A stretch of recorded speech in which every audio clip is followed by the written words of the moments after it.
Doña Tudora, pagbilang ko 3, ere. 1, 2, 3!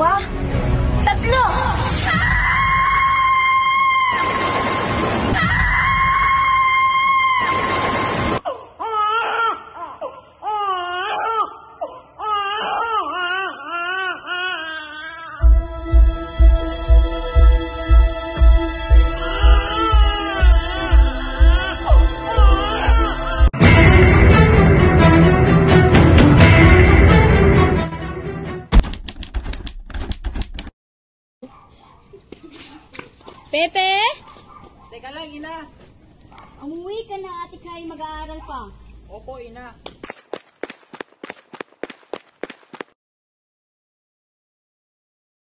Noong siya 3 taong gulang pa lamang, si Doña Teodora ang nagsilbing tagapagturo nito. A, ba, ka, da. Kinakailangan na ng ating anak na pumasok at mag-aral sa paaralan, mahal ko.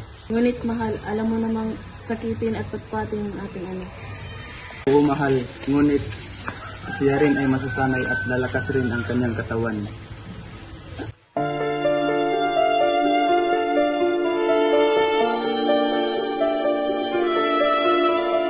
At doon na nga nagsimula ang aking pakikibaka na malayo sa aking buong pamilya. Unang araw pa lamang sa binyan ay nagsimula na kaagad ang aking klase sa pangunguna ng aming guro na si Maestro Justiniano Aquino Cruz. Ikaw, marunong ka bang magsalita ng Espanyol? Kaunti lang po, guro. Di salitang Latin? Kaunti lang din po, guro. Ikaw, Jose, maliit ka pa ng bata. Maliit pa ang nalalaman mo. Jose, halik ka rito.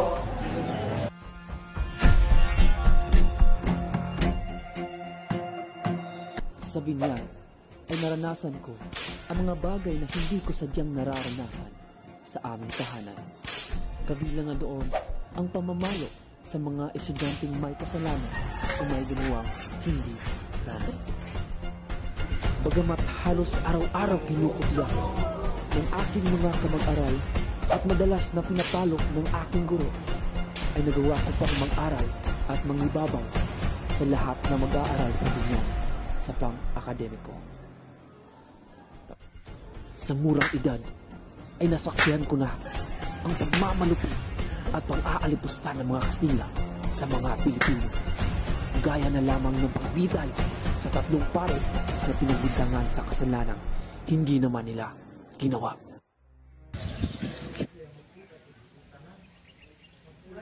Ano ba ang ginagawa kong kasalanan? Ako ba ay mamatay na walang saysay? Diyos ko, wala bang katarungan sa mundong ito?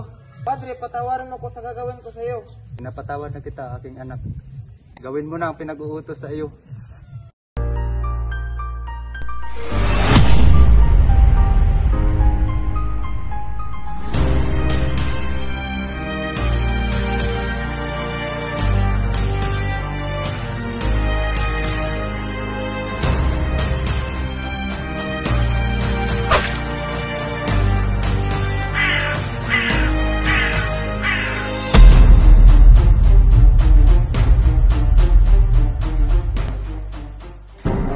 Sa pagtatapos ng aking pag-aaral sa binyan, ay sumambulat sa akin ang balitang hinuli at ikinulong ang aking ina dahil sa akusa ng kanyang hipag na kasabwat raw sila at ang kanyang kapatid na si Jose Alberto sa pagtangkang lasunin siya.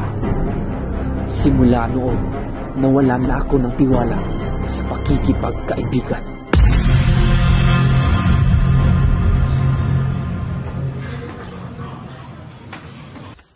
Simula ngayon ay hindi mo na maaaring gamitin ang apelidong Mercado.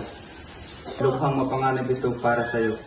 Madadamay ka sa paghihiganti ng mga demonyong Kastila laban sa atin. Bakit naman, kuya? Pinag-iinitan ng ating pamilya dahil malapit daw tayo kay Padre Burgos. Pati ang pagtanggi ni Ama na taasan ang buwis ay bigyang halaga. Kaya ikaw, Pepe, mag-aral ka ng mabuti at huwag mong ikahiya ang ating pamilya. Susunod po, kuya. Ngunit ano po bang apelidong aking gagamitin?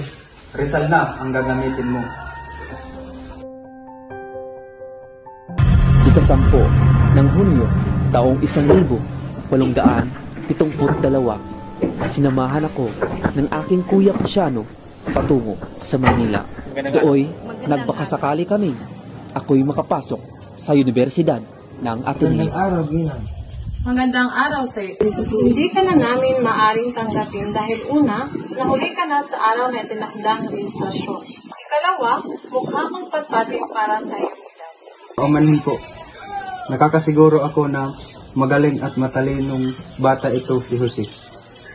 At nararapat siyang makapasok sa paralang ito.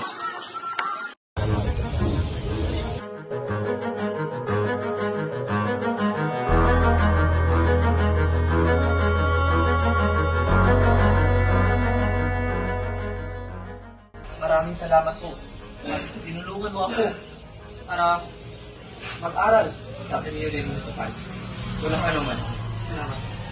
Basta pagbutihin mo lang ang iyong pag-aaral. Salamat. Hindi naging madali ang unang taon ko sa Ateneo. Lubos kong pinaghirapang makamit ang matataas na marka upang matuwa sa akin ang aking inang kasalukuyang nasa piitan ng panahong iyon. Isang buwan ang lumipas matapos akong makapagtapos sa Ateneo. Nakapagdesisyon akong kunin pansamantala ang kursong Pilosopiya at Literatura gamit ang apelyedong Rizal. Habang ako'y nag-aaral sa Universidad ng Santo Tomas, ay doon ko nakilala ang mahihing at kaakit-akit na dalagang anak ni Tio Antonio Rivera. Siya si Leonor Rivera.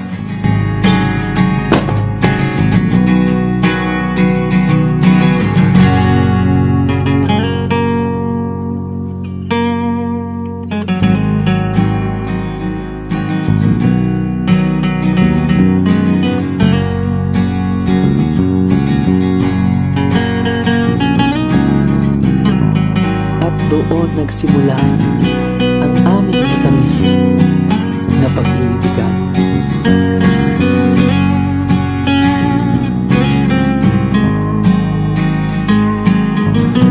Yan o.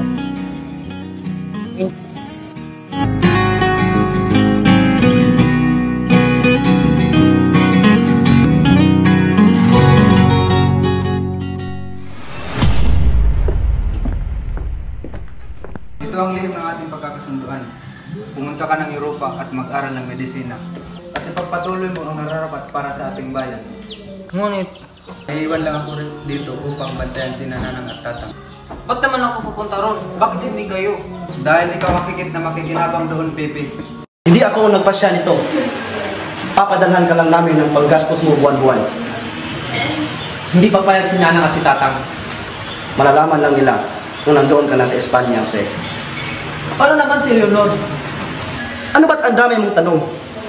Sarili mo lang ba ang iniisip mo?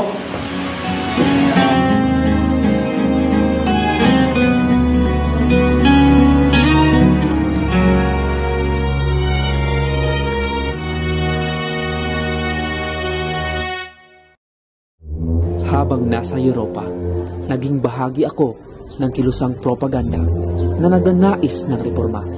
Dito ko rin isinulat ang aking unang nobela na pinamagatang Noleme Tangere. Mahigpit na ipinagbabawal ang libro sa Las Filipinas, bagamat maraming kopya na ang nakapasok sa bansa.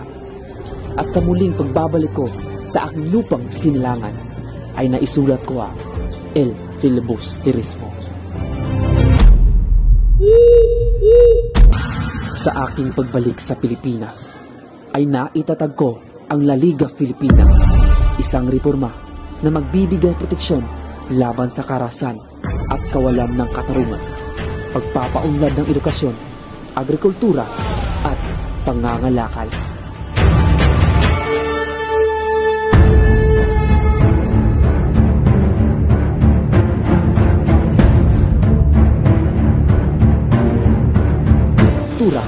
At pangangalakal.